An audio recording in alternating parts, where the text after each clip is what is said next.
Did you know in the first post-COVID research published on summer learning that it was found that children involved in math-focused summer programs tend to score higher on standardized math tests and have higher math grades than other students? This is the year we follow the research and join the growing number of schools that are ordering Summer Pops math workbooks for their kids. Summer Pops is an easy, low cost, and effective summer math program designed for elementary and middle schools. Summer Pops is not an app, it requires zero screen time for our kids. Many of our listeners have already ordered Summer Pops for this year, giving their students the leg up that they need and giving their parents the support they want. You can visit summerpopsworkbooks.com/research to view the studies yourself and then request your free sample books. See firsthand why more schools are providing Summer Pops for their students. That's summerpopsworkbooks.com. Principal Matters Podcast, episode 387.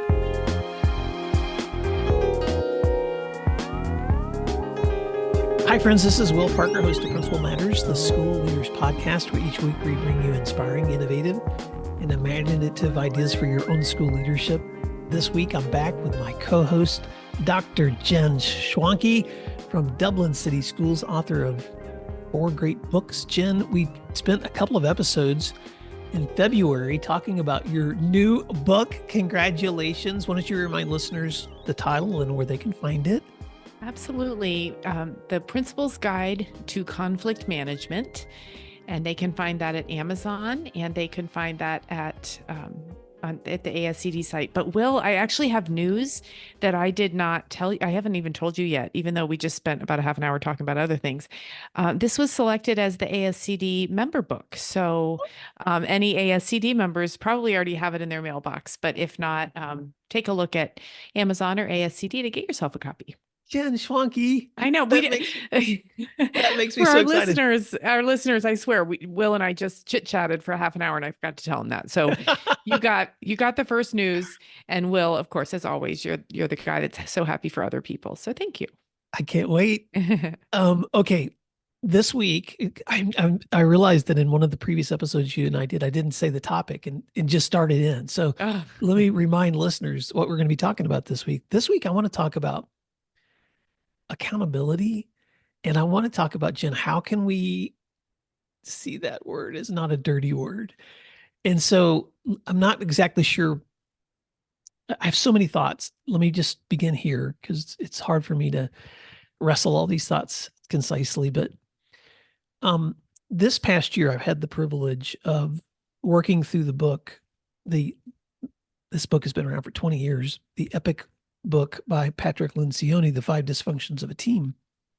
And as I've been using this book, and I've used it both in my own leadership, but also in coaching other leaders and in mastermind work, the areas of dysfunction that he talks about, and I'm just going to list them. Dysfunctional teams have an absence of trust, fear of conflict, lack of commitment, avoidance of accountability, which is where I want to focus, and inattention to results. If you flip those over to positive statements, then you would say strong teams trust one another, engage in unfiltered conflict around ideas, commit to decisions and plans, hold one another accountable for delivering them, and focus on achievement and the collective result. I would add celebrate. So as I'm looking at that list of descriptives of teams, for some reason, whenever I get to accountability, I seem to just have to stop because there's something about that word that makes me uncomfortable. And so I want to go there, Jen, because I think it's important, but I just want to first talk about that word and why in our work is that word sometimes a dirty word. Well, I have a theory, an answer. And I agree. I think accountability has taken on, that word itself has taken on such a meaning for educators, and it doesn't feel good, right? It feels yucky. And you know me, I love to look at history. And I actually studied this when I was in a doctoral program. And I think, and many people agree with me, that this word took on a life of its own with the publication of A Nation at Risk in 1983. So many people that were around at that time will remember that, you know, for teachers, for principals, for school leaders, that report was really a scathing critique on their work. It was a warning, it was a call to action, and the word that kept being used was accountability. For parents of school children, the report was kind of a frightening summary of all the ways schools were failing America, were falling behind. It really predicted our entire nation's downfall. So people were really scared. And so then what happened was, as a result, an intense school accountability era. And it was based on academic rigor. And so superintendents, principals, their teams were focused so much on improving student achievement and were held to these intense accountability standards that were developed at a federal, state, and local level. So as educators, there we were. This report had come out and just kind of blindsided us. And then the reaction was swift and, I would say, not as thoughtful as it should have been. And so people got scared. And, principals were just trying to do their best to hold teachers accountable. Teachers were trying to hold students accountable. Parents were trying to hold districts accountable. And that word, then, even as I'm saying it, I feel a little bit of an iron taste in my mouth saying accountability, because what it was meant to do was provide a good product. What I think it did is it created anxiety. I think you're right. And I think that so much of what I've seen in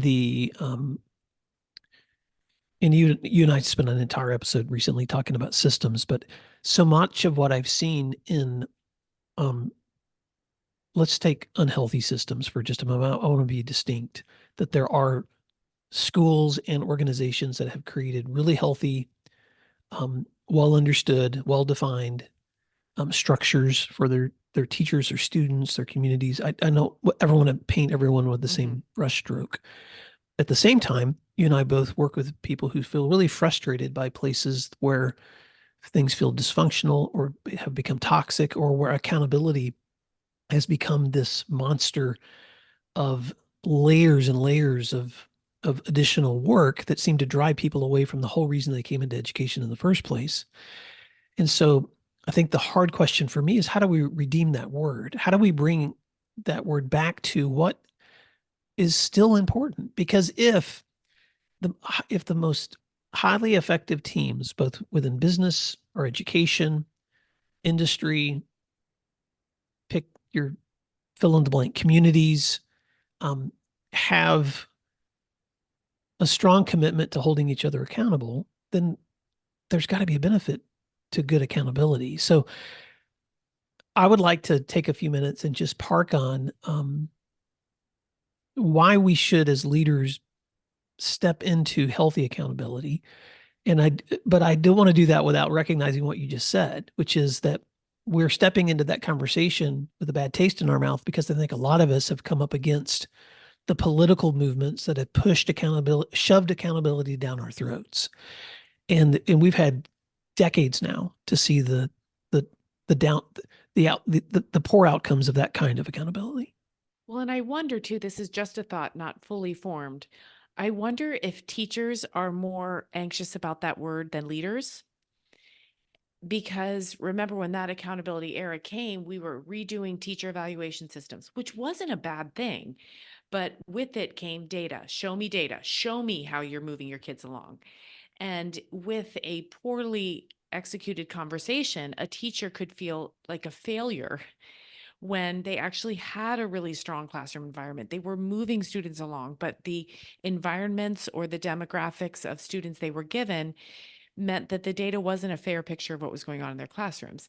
And so, principal comes in with a new evaluation tool, maybe, and says, show me the data, show me what's happening.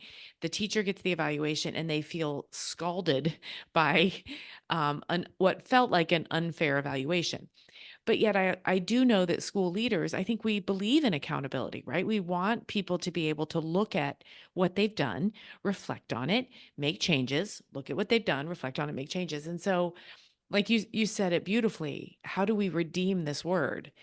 And the redemption, in my eyes, is to stop being scared of it and start allowing for different measures of accountability. And as a principal, Well, I have a story about that, but I want to see what you think about that first. No, I'm going to ask you to tell your story because what I would like to, because I want to take some time and talk about a little bit of what I've seen in some research around accountability that can be a better helpful models in their stories. But I want to hear your story first, Jen. I have a friend, and I mentioned to you offline that I had just been to a college reunion with my college friends, and one of them is worried about her child's teacher. And she said, I'm really worried because I've looked at the data. She had actually requested some data that most parents wouldn't know to request. And she said, I'm just worried my daughter isn't going to make enough growth in literacy this year. And I said, well, tell me about the, and she was ready, right? She was going to go into the principal. She was going to raise some heck. She did not like this classroom environment. I said, well, hold on. Tell me what a day is like for your daughter. And she said, oh, this teacher is lovely. She's so sweet. And her voice even changed as she's telling me this. She's so kind to the students. Whenever my daughter has a bad day, she calls me or lets me know. But there are very few bad days because the classroom is just a really calming, lovely place. And the students are reading and stuff. I just don't know if they're going to progress as quickly or as fast as I want my daughter to progress. And I said, now think about what you just said. If we use just data as a measure, this teacher may be a failure. But what if your daughter, when she's 49 years old, looks back and says, my teacher in second grade was my favorite. She was gentle. She was kind. She was giving. She was pro conversation with my family, whatever it is. I said, sometimes that one measure that as a nation we have been trained to look for, which is progress, progress, progress, achievement, achievement, achievement. What if that measure is more than it should be? Maybe it's just part of what we want our children to experience. Maybe next year you're going to get the teacher that has those diphthongs and diagrams and all the literacy things. Maybe that will be next year, but school is a journey. And accountability means so many things. And I don't want to offend anybody or have anybody misunderstand me that I say data doesn't matter. I think it's a part of a very complex puzzle. I agree. Um, Let me tell a story that I think will affirm what you just said, Jen. And that is, I came across this story back in 2017. Um, NPR did a showcase of a offshore oil rig that Shell Oil Company had launched called the Ursa. And you may be wondering what in the world does this have to do with education? But the at the time, offshore oil rigs, and I'm from a state with a lot of oil and gas, so this fascinated me. Mm-hmm. But offshore oil rigs have a lot of injuries and fatalities. They're high pressured. Um, there's a lot of high pressured pipes. There's a lot of room for error. And so if a man or a woman working on one of those turns the wrong lever or pushes the wrong button, something could happen. And so they were having high numbers of people on these rigs who were not just being injured, but maimed and dying. Mm. And so when they were getting ready to launch their largest one in the fleet at that time, the the manager of that ship, his name was Rick Fox. Rick was asking himself those hard questions of how do I ensure better safety, but also high productivity in this place? This is our job, but I want these people to live to tell about it. And at the time, and this is a part of that report, he was going through some struggles with his teenage son at home. And so he had hired a counselor to work with him and his son. And he began to develop some really strong communication skills. And so for the first time in his life, he was asking questions and being vulnerable and communicating with his son. And so the person that he was working with was someone who also did this work in not just family settings, but corporate settings. And her name was Claire Nuer. And Claire Nuer was a French citizen whose family had survived the Holocaust. And in her adult life had developed this counseling consulting company. And when Rick recognized her skill set, he said to her, well, could you come to my oil rig? And I would like for you to begin to work with mostly men on this ship to learn how to ask questions and open up when they're making mistakes and admit when they've failed, or acknowledge when someone else has done something that's worth celebrating. And so the result of all of this work that she did with these oil rig workers was that after they launched this oil rig, Shell realized that a year later that they were having 84% fewer accidents than any other rig on the fleet out at the time, and they had the greatest productivity of all the other rigs. And so there were some professors from both Harvard and Yale who heard the same story, and they went there and were researching the social dynamics happening on the ship. And Jen, they coined this phrase, which I laughed when I heard this. They said, these are the marks of a quote unquote learning culture. a learning culture is a place where people can admit when they're making mistakes, ask for help, celebrate when someone does something right, be vulnerable when they about how they're feeling and thinking, and then measure results with celebration. And I was thinking, well, isn't that what we're supposed to be doing in schools? But the reason I wanted to start there is because when I think about accountability, and I get that yucky feeling about how it's been so politicized. But then when I think about the negative, when I think about the positive sides, I think about stories like this. Here's a group of people who, once they learned the importance of that cycle of feedback and reflection and talking to one another and opening up and asking for help, they created a place of stronger accountability. Let's take a moment to thank our sponsors, and then we'll be right back. Why is iExcel used in 95 of the top 100 U.S. school districts? Because it works. Research across 45 states showed that iExcel schools outperform other schools on state tests. With iExcel, you get a personalized online learning and teaching solution that helps you improve achievement, empower teachers, track progress, and more. This one platform for K-12 helps teachers accomplish what normally would require dozens of other tools. For example, as students practice skills, iExcel automatically adapts to ensure each learner is always supported and challenged at the right level. iExcel also provides every student with a personalized learning plan to help them close knowledge gaps effectively. One of my favorite things about iExcel is their personalized test prep tool. For exams like the SAT and ACT, iExcel will analyze a student's most recent score and generate a custom list of skills to help them boost their scores. If you want to take the load off of your teachers so they can do their best work, iExcel can help. Learn more at iExcel.com/PM today.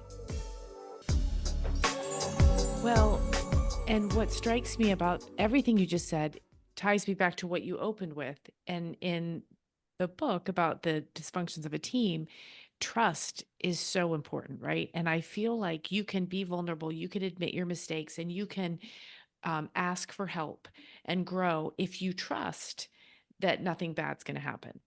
And it strikes me, again, these aren't necessarily fully formed thoughts, but it strikes me that accountability can be based in fear or it can be based in trust.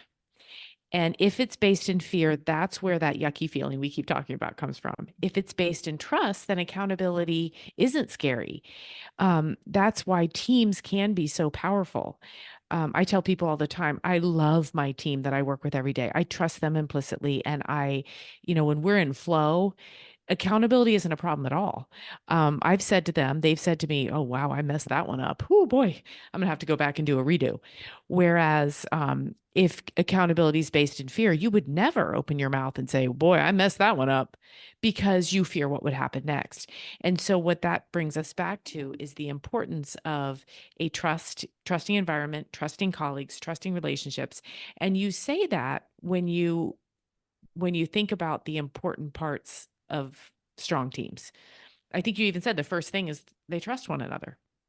I'm glad you said that, Jen, because I want to bring one other case study that, and again, you know me, I'm a curious person that loves to share what I'm learning with other people. So Principal Manners listeners, I'll put links to these studies in the show notes. But this was something that I heard in December of 2023 on the podcast Hidden Brain. That Shankar Vedantam, who hosts that podcast, was interviewing Amy Edmondson, who from the Harvard Business School had done research on adverse medical experiences in hospitals. And in her research, she was identifying, first of all, just the difference between toxic cultures and healthy cultures within this hospital community. But as she was going through her own results, she found some data that surprised her that seemed to say the opposite. Because as she was identifying these healthy cultures versus toxic, her assumption was healthy cultures will make less mistakes, make less adverse medical diagnoses. But what she discovered was the healthier cultures had higher numbers of reported adverse medical diagnoses than the cultures she was identifying as unhealthy. So she went back into her own surveying and she found this statement that she had asked them to respond to. And the statement was this: mistakes are held against me in my organization. And the toxic culture employees marked that very high, where the healthy culture employees marked it as very low. And then the light went off as she began to do more digging into her research into these two examples. And that was that the unhealthy cultures weren't reporting their mistakes, and the healthy cultures were. And so I wanted to say that to almost bring it full circle to what you said, Jen. Data doesn't always tell you everything. Data Right. doesn't always tell you everything. It doesn't tell you everything, and it's reflective of the eye of the beholder, so to speak. Like, you can find, my boss and I joke all the time, we can find data that says what we want it to say. We can. You can find research that says what you want it to say. But in that hospital example, if you just really think about that, toxic teams are scared to admit mistakes. Healthy teams will say, "Oh, I made a mistake," and then the answer is, "Oh, you did? Okay, well, let's fix it. Let's work it through." And so, in terms of school leaders and how they can apply that and kind of less redeem the word accountability, the first answer to a mistake should probably be like, "Oh, no problem. How can we make it right? Or how can I support you? What do we need to do to work through this?"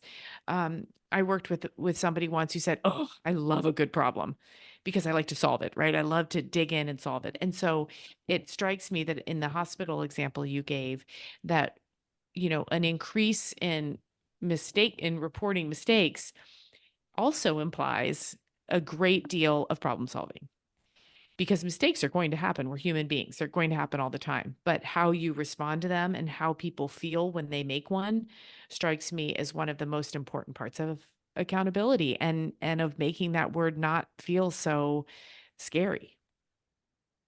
So let's apply this to both the principal and then let's apply this to his or her school. And I'm just thinking of a comment that I heard a friend of mine make who worked in district leadership a couple of years ago. We were having a conversation and he said to me, "Will, how much longer?" He said this out of frustration. "How much longer are we going to create systems within a district where we place people in responsibilities of leading a school and then we evaluate their performance based on how many fights did they have or how much is their attendance rates?" He said we're setting people in these positions of such complexity, and then we have these very narrow ways that we're judging whether they're being effective or not.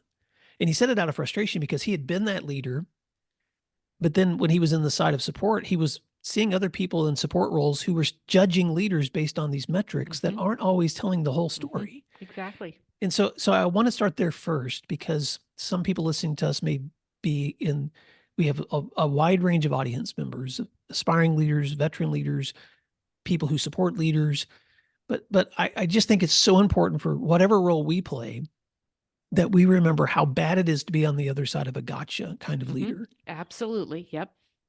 And how important it is for us to do what you just suggested, which is when we confront someone who's made a mistake, that they don't get a beating, quote unquote, verbally or emotionally, or in evaluations every time they make a mistake. But we actually invite them to admit when there's a challenge or mistake. Otherwise, what we're getting is a false sense of accountability, not a true accountability.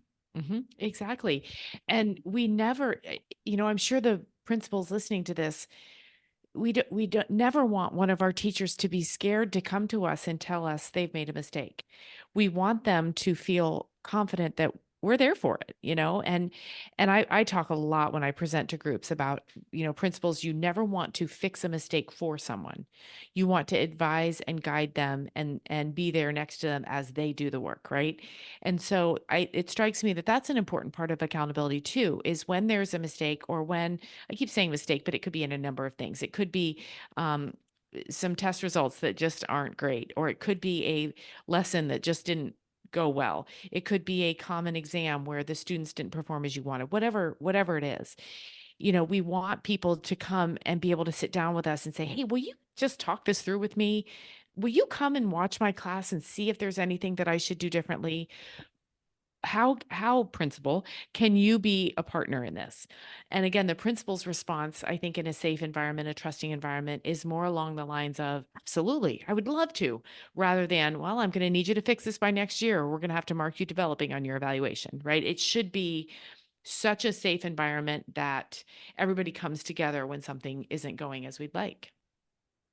Agreed. So let me try to make this as practical as I can too, because when I try to put myself in the mindset of the years I served as a principal, Jen, and I realize how hard it was to complete the work that was individually assigned to me, while at the same time adequately supervising the complexities in the works of other people. It's daunting. It just seems so overwhelming. Like, how Hmm. am I supposed to get all the things done that are my own responsibilities and check in on the people who are managing their own? Hmm. And so, and I'm not sure I don't have the silver bullet to that Right. answer, but I do think it's important for us to come back to a sense that, um, that if, and I'm going to use the words that the researchers used in that describing that oil rig, if we are responsible for leading learning cultures, which is what schools are all about, then part of that responsibility is embracing the cycles of accountability that come in any kind of learning. So let's, me, Jen, let's make it simple. Let's go back to the classroom. And if I'm in the classroom and I'm trying to help students understand a complex idea or a new skill set, then I have to ask those two hard questions that we ask every time, which is, what is it that I wanted them to learn? And then how do I know they learned it? So I get to step back and ask those simple assessment questions. And that same thing applies to my own work and the work of my colleagues and the work when I'm looking at teachers. To make it something more than that turns it into Right. something that's cumbersome, something that's onerous, something that's politically driven. We've got to bring it back to what it's really all about Hmm. if we're going to do accountability, I think, in an effective, trusting way. Absolutely. And we could do an entire episode on student accountability as well, because a lot of the times the accountability measures we're using for teachers are actually on the shoulders of the students and they don't even know. But their own accountability measures are not related in any way to the accountability measures that the adults in their lives are held to. And that's a pretty cabled sweater to unthread there, but it is worth thinking about. How are we holding people accountable? How do we feel held accountable? And who is it that's kind of in the arena with us, to go with Brene Brown? Who's in there with us, um, aligning all these accountability measures and making us feel valued even if things aren't going well? Because really, that's what it's about, right? At the end of the day, we want to feel valued. We want to feel like we went and did some good things with our day. And nobody likes to finish a day feeling like they were held accountable in unfair, unreasonable, irrational, or impossible ways. I think one of the reasons that this book, The Five Dysfunctions of a Team, had me thinking so deeply about this, Jen, is because there's a part in the book where the author is talking about the last area of dysfunction, which is inattention to results. And he makes a point to say that collective bodies, groups of people who tend to not be paying attention to their collective results, Hmm. are often falling into the trap of the individuals within that team being too concerned about their own Hmm. individual results. Right. And so I think those two are connected. I think sometimes that accountability becomes a frustrating thing because we don't realize that both of those things have to be true at the same time. Right. That each person is unique and important, and they each have very important responsibilities for the work that they're doing, and their own self-satisfaction is important. Their autonomy is important. And at the same time, the flip side of that coin is that we're a part of a complex community that when all of our parts are working well together, then the overall outcome is better for everybody. Right. And so what I tend to see in schools that have systems of accountability or professional learning community conversations, or you fill in the gap, there's all kinds of different measures of ways that we're talking about accountability, is we tend to, I don't know, turn the focus on one but not the other. We forget that Exactly. both are important at the same time. Exactly. And so I just want to give Principal Matters listeners permission, as you're thinking about these things, to just remember your work is important and your individual autonomy and satisfaction is important. And so is that feeling for the people on your team. Right. But the collective work is important, because if we're not collectively doing these things together that are helping everyone achieve and grow, then we're also missing out on why we're here. We're not here for us. We're here to Right. serve. We're here to serve others. Well, and Will, as we record these podcasts, I always imagine principals driving to work, right? It's their commute. And I always imagine them thinking, how does that apply to my school or to me? And I hope that there's some principals out there who hear this as, yes, a coin with two sides, or a Venn diagram where things cross over, or also, I would argue, a pendulum. In education, we are so incredible. We keep repeating this same problem. We go way too far one way, and then we go way too far the other. And I think accountability should be somewhere in the middle. We should use multiple measures. We should not swing one way or another. We shouldn't say test scores are everything, and then say, well, that doesn't feel good. Test scores don't matter. We have to stay in the middle and let accountability stay in the middle too. And part of that is providing grace at times. It's providing support. It's providing trusting environments. And all of that is where I think accountability can become healthy rather than something that is harmful or makes us really, really scared. So at the risk of going long, I want to make one other application. And let me just pick a role. Let me talk to the assistant principal for just a moment. And assistant principals are often involved in a lot of student discipline and behavior management. And so you're going to walk into a situation with a student who's done something that they should not have done. And you're going to be asking two questions at the same time. And these are both connected to accountability. Question one is, what is the best thing I need? What response can I have here that's going to be best for this student that's sitting right in front of me? And number two, what is my best response that for the student, keeping in mind the impact that my decision will have on this whole community? Mm-hmm. So I've got to think about the student, but then I have to think about the effect of my decision on the whole community. Mm-hmm. And then I have to ask myself the question, how does the interest of this student and the whole community go hand in hand so that I'm making the wisest choice here so that I'm serving both? Right. I'm not going to add a word to that because I think you just dropped the mic. I mean, you didn't literally. I can still see your mic, but yes. Yes, I think that's a great way to wrap up what we've been saying right there. Yeah. So Principal Matters listeners, if accountability seems like a dirty word to you, it's probably because it's been applied in a way that makes you uncomfortable, either toward you, or maybe you've applied it towards others in ways that make them uncomfortable. So I just want to welcome us back to the perspective that helps us just keep those tensions in mind, so that hopefully, as we're building teams that are trustworthy, that aren't afraid of conflict, that are committed to one another, that don't avoid accountability, and that have good results for our students and our school communities, we're doing it in a way that we keep people and the whole all in mind at the same time. Well, Jen, thanks for letting me just think about this with you today. And Principal Matters listeners, I want to thank you for being a part of today's conversation. Please reach back to Jen or to me if you've got questions, if you've got topics you want us to talk about on this show, or if you want to reach out to either of us as we're building our calendars for this coming school year, working with your staff or working with you individually, or being a part of the professional development that you're doing. Jen, how can folks reach out to you? They can find me at jenschwanke@gmail.com or my website, which, by the way, is going to have a refresh in the next few weeks, jenschwanke.com. So don't look at it. Well, wait a minute. By the time this airs, I think they can look at it. So yeah, so go to jenschwanke.com, or you can go to my website at williamdparker.com. Either way, we would love to hear from you. So until next time, thanks for doing what matters. We'll talk to you soon. Ooh, thanks, everyone. You'll find free resources like this one at williamdparker.com.